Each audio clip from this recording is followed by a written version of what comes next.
nas próximas 24 horas, não vai ter mais acesso. Só quem resgatou, tá bom? Você pode também mandar uma mensagem pra gente que a gente lê aqui no final do programa. Mas você também pode mandar um áudio ou um vídeo, tá?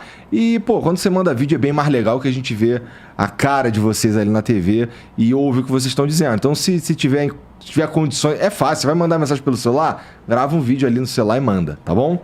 É isso. Ô Rodrigo, assim, pouco antes da gente começar, tu me mostrou uma pedrinha. Deixa eu ver essa pedrinha aí. Não é bem treta, não, mas... Primeiro vê esse aqui. Porra, quase que eu dei um pulo, cara.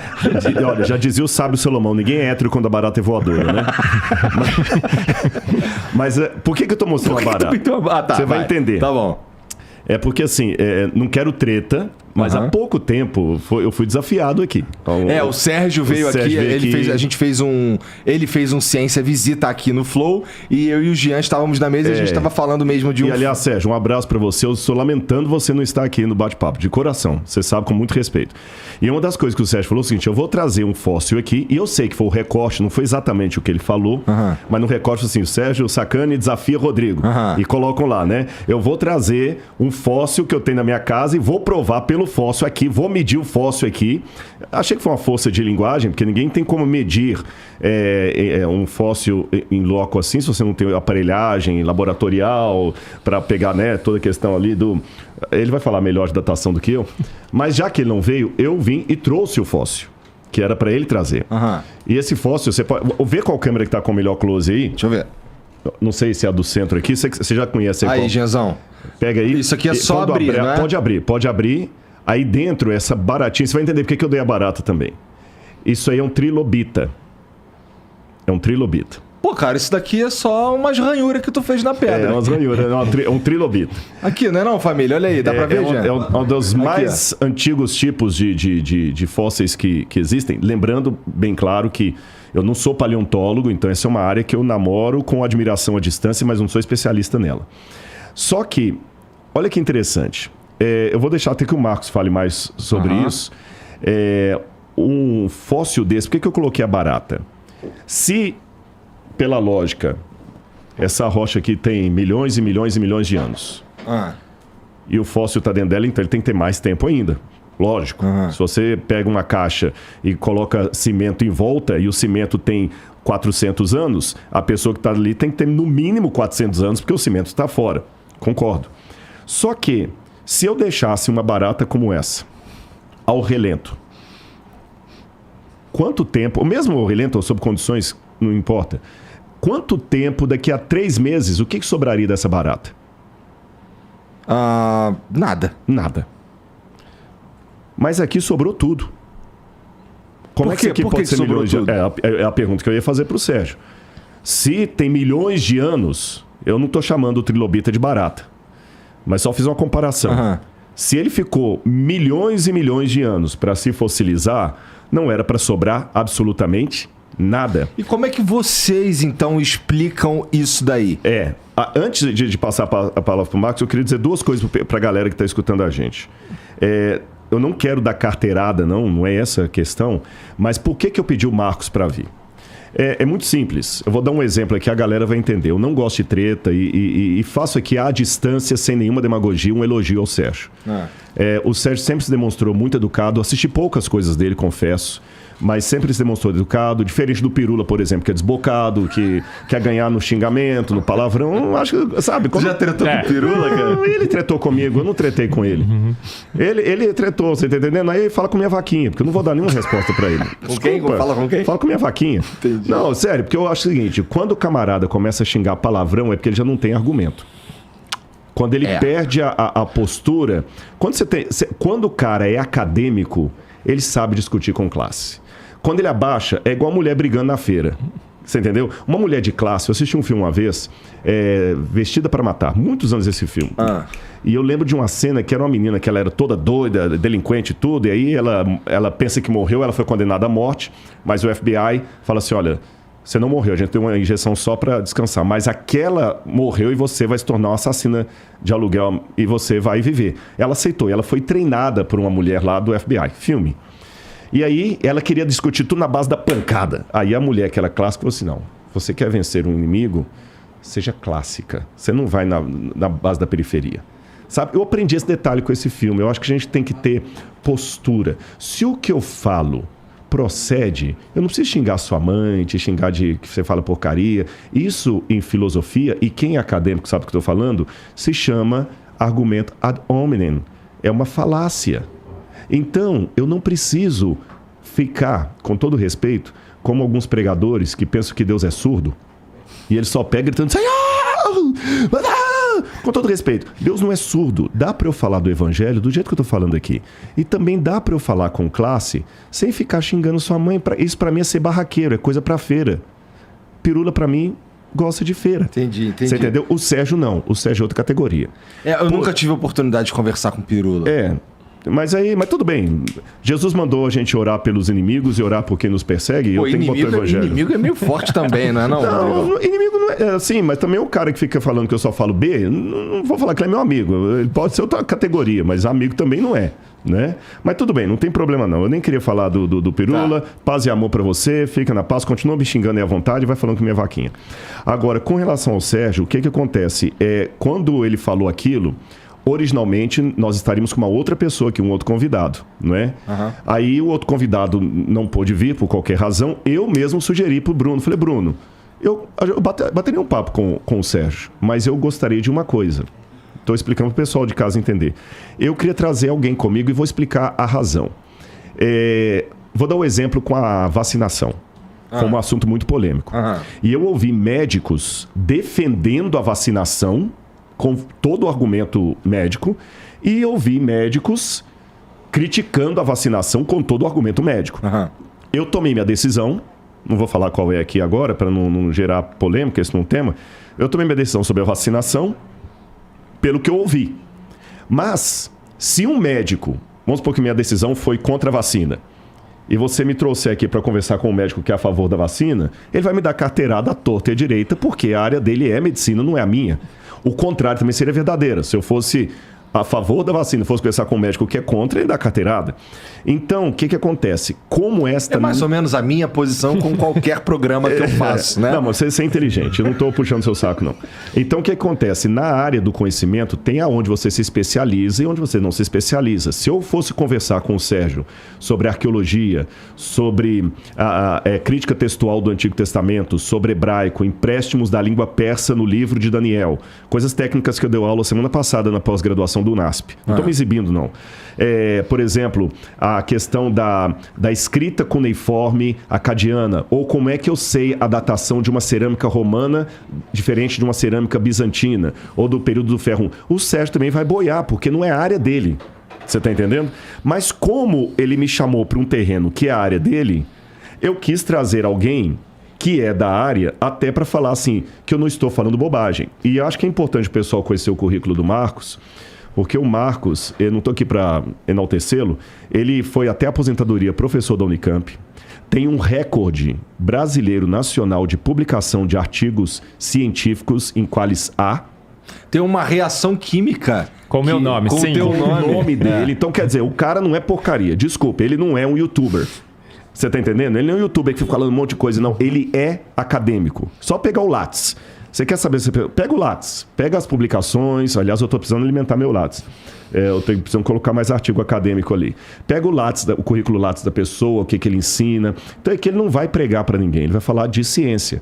Mas, por alguma razão que eu respeito, embora me surpreenda, o Sérgio preferiu não vir. Mas como naquela fala do programa, que foi o recorte, ele falou que ia trazer o fóssil, então eu trouxe o fóssil. E aí a pergunta que você fez é a pergunta que eu gostaria de fazer para o Marcos. Eu, como leigo em paleontologia, a pergunta da barata eu faço para isso aqui. Se a barata deixada aí na natureza, em 3 meses eu não tenho nem as asas dela, como é que um trilobita deixado milhões de anos foi fossilizando aos pouquinhos e manteve tudo, inclusive o olhinho muito bem feito. O próprio Charles Darwin falou que o olho é a parte mais complicada da evolução, porque você não consegue explicá-lo através da evolução. E o trilobita, qual é o ancestral do trilobita? Quando ele aparece lá você tem vários períodos, Cenozoico, Fanerozoico, ele vai explicar isso. Então, eu não consigo ver como é que isso aqui tem milhões de anos e preservou, inclusive, toda a estrutura do ser. Eu só consigo ver isso aqui como um soterramento instantâneo que, de certa forma, petrificou o bichinho de uma vez só. Porque se ele ficou ao oxigênio, exposto ao ambiente, por uma semana, já não seria mais um trilobita. Porque nem um mamífero fica tanto assim. Mas aí eu vou parar aqui, senão eu vou começar a falar. O que a gente sabe sobre os trilobitas? Trilobitas, talvez. Eles são invertebrados? Eles eram invertebrados? Sim, é uma classe de insetos, né, invertebrados. Magníficos, na realidade, né, Igor? Se a gente for falar sobre os fósseis, podemos bater o recorde hoje do Flow, né? Nós vamos ficar aqui 5, 6, 7 horas.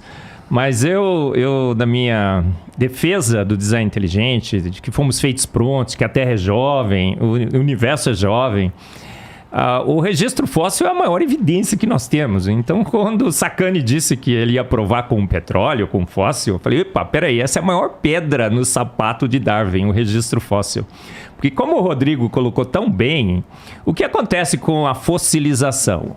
Ela tem que ser um evento catastrófico. Não dá para um animal morrer, ficar na superfície de um solo e esse sedimento ser depositado ao longo de milhões e milhões e milhões de anos. Depende de onde ele morre, não é? Sim, mas você teria que ter eventos catastróficos, por exemplo, Igor, em 75% da superfície dos continentes. A gente vai olhar nesses registros fósseis, de 75% da superfície dos continentes, 90% ou 95% são animais marinhos. Não faz o menor sentido. Isso aqui, essa casquinha que estava em volta dele aqui, isso é uma rocha. Sedimentos, rochas sedimentares. Era areia, pensa assim, misturada com água.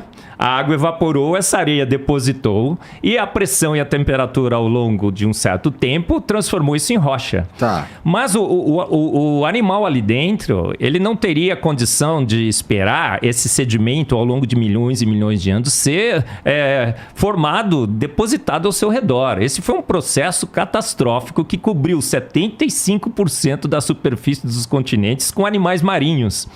Isso bate com o quê? Com o dilúvio bíblico. É o melhor, de forma absoluta, é a melhor forma de você explicar todo esse registro fóssil, é o dilúvio bíblico. Não dá para você explicar por um processo lento, gradual e sucessivo. Essa trilobita é um animal, vivia no mar? Olha, veja só, vivia no mar, fundo dos oceanos. Você vai no registro fóssil, Igor, não tem animal.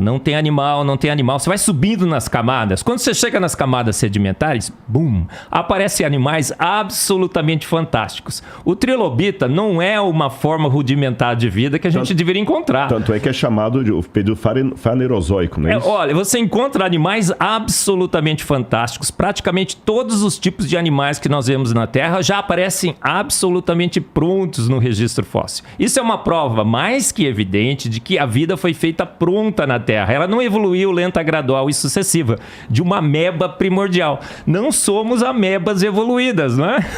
Eu digo assim, né? Poxa vida, a gente descobriu que essa história de ameba evoluída não bate com o registro fóssil. O trilobita aparece com um olho composto sensacional, uma engenharia fantástica. Onde está aquele processo lento, gradual e sucessivo? Pior, a gente foi datar com carbono 14 todos esses animais no registro fóssil. Carbono 14 é um radioisótopo que tem uma vida muito curta, 5.735 anos. Então ele não serve para dizer que as coisas são antigas, mas ele é ótimo para dizer que as coisas são novas. Nós fomos em todo o registro fóssil, em todos os fósseis, e a gente encontrou o quê? Carbono 14. Então eu fiquei esperando, né, esse fóssil do Sacani, porque eu falei assim, como é que pode você dizer que aquele fóssil vai provar que a vida é antiga, a Terra é antiga, quando tem carbono 14? Não tem nada na Terra que não tenha carbono 14. Se tem carbono 14, no máximo dos máximos, é 30 mil anos. E eles dizem que a vida teria bilhões de anos na Terra. Não tem. Então esse fóssil que o Rodrigo trouxe é fantástico. Esse tava na gaveta lá de casa. Porque quando Tava lá, eu vi, Rodrigo? eu lembrei que eu tinha um fóssil na gaveta. Mas peraí, deixa eu fazer uma pergunta prova, então de viu, leigo. Igor? É uma prova que a vida foi feita pronta, estabelecida pronta na Terra, nos seus principais filos, e a vida é jovem. E essa sedimentação, que eles dizem que ocorreu ao longo de milhões e milhões de anos, não faz sentido. É a grande pedra no sapato de Darwin. A gente tem uma evidência muito clara de que essa sedimentação ocorreu rapidamente há poucos anos. Não milhões de anos, nem bilhões, claro. Há poucos anos, milhares, não milhões. Eu sou petroquímico. Petróleo tem carbono 14, um monte de carbono 14. Carvão tem um monte de carbono 14. Grandes e grandes depósitos de carvão que preenchem continentes. Camadas extremamente espessas. Não dá para imaginar que isso lenta, gradual e sucessivamente, ao longo de milhões e milhões de anos, as árvores foram depositadas, todas juntas, e depois veio o sedimento. Não faz sentido. Então a gente tem muitas evidências, ninguém pode provar nada, obviamente, mas é o peso das evidências. Tá o Carlinhos ali, né, que é formado em Direito. Você vai camisa da NASA. Você vai no... camisa da NASA? Coitado, Igor, entregou o cara. Eu tenho um sobrinho, Igor, né? Russo, né? Eu sou filho... Olha, eu sou meu bisavô ucraniano, minha bisavó russa. Pô, tu tem cara de Putin mesmo. Cara, né? e o Weber... Deve andar sem camisa lá no Alasca em cima do urso. Exatamente. Carregando uma AK-47. E o Eberlin, né? Estamos falando de Eberlin aí, mas Eberlin é meu primo, que é diretor da Ponte Preta lá em Campinas. Tá levantando a macaca, né? Tá quase nascendo. É teu primo? É meu primo, Marcos. Que interessante. Marco Antônio Eberlin, e a gente tá, assim, esse meu sangue, né? Esse jeito de falar, esse sangue aí, viu? E o Eberlin é de alemão, pensa bem, né? Ucraniano, russo e alemão. Então a briga vai ser boa, né? Vai. O petróleo tem um monte de carbono 14 no petróleo. Olha, você vai no Golfo, além nos Estados Unidos, como é que chama? Golfo Pérsico, né? Não, Estados Unidos não. Não, ali na... O do México? Golfo do México? Golfo do México. Uhum. Você vai no Golfo do México, tem um oceano de petróleo ali. É tudo soterrado rapidamente, não faz sentido. Quando as águas do dilúvio retrocederam, aquele dilúvio herege que o Rodrigo advoga por aí, está demonstrado nos fatos, no planeta, na Terra. As águas do dilúvio retrocederam, Golfo do México. E aí soterraram o petróleo. O petróleo se forma ao longo de milhões e milhões de anos. A gente vai no laboratório hoje, tem empresa nos Estados Unidos que pega a matéria orgânica, mistura com água e pressão e forma petróleo. Então, o exemplo que foi utilizado é um exemplo magnífico para mostrar que a Terra é jovem. Então, peraí, você tá dizendo... Vamos lá. Aquelas ossadas de dinossauros e tudo mais,